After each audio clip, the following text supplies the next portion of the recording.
Alors vous allez mettre le curseur texte au début de... Là, voilà. Et vous allez taper un titre pas trop long, hein.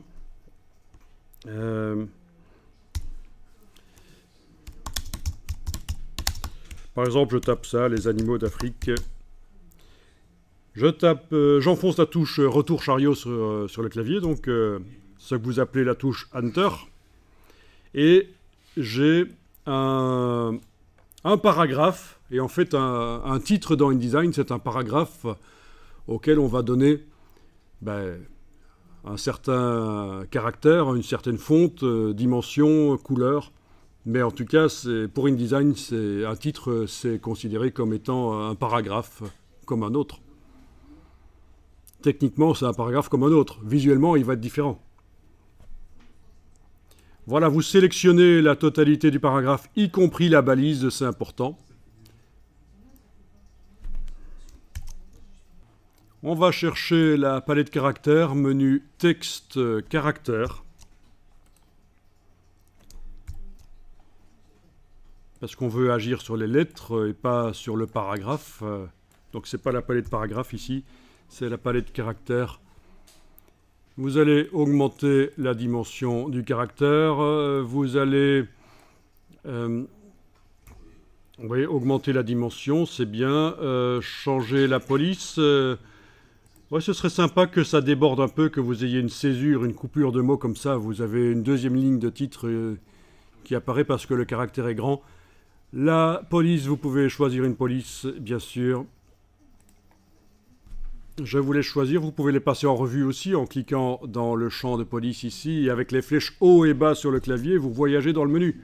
Et ça modifie en temps réel.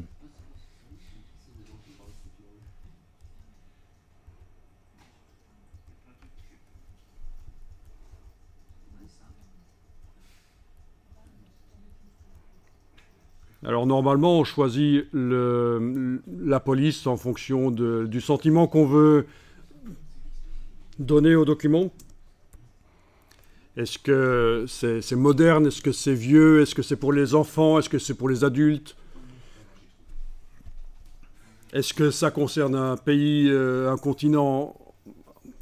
Voilà, par exemple, une police qui ferait africaine ici, ça pourrait être bien, mais c'est un peu cliché, il faut voir. C'est peut-être justement ce qu'il ne faut pas faire. Bon, mais peu importe, puisque de toute façon, là, on est dans l'apprentissage technique, on n'est pas encore vraiment dans la création artistique. Mais enfin, tenez compte de ça, une police de caractère, on ne choisit pas ça parce que c'est joli. Il y a toute une histoire derrière les polices. Ok, on va pouvoir changer la couleur aussi. On va faire apparaître la palette nuancier, qui est vraiment la palette qu'il faut utiliser dans InDesign pour modifier les couleurs. Donc menu fenêtre, couleur, nuancier.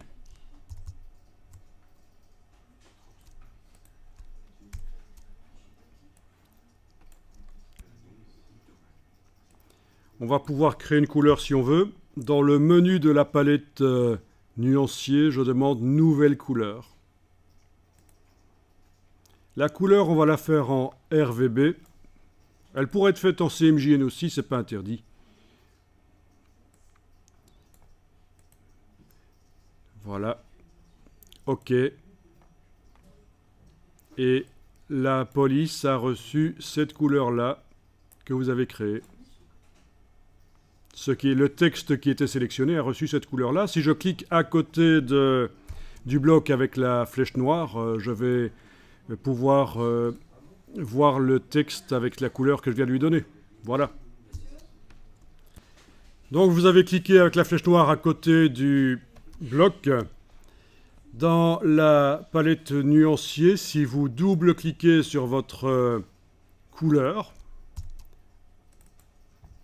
ça ouvre une boîte avec la case aperçu enclenchée. Vous allez pouvoir modifier la couleur et voir le texte changer de couleur.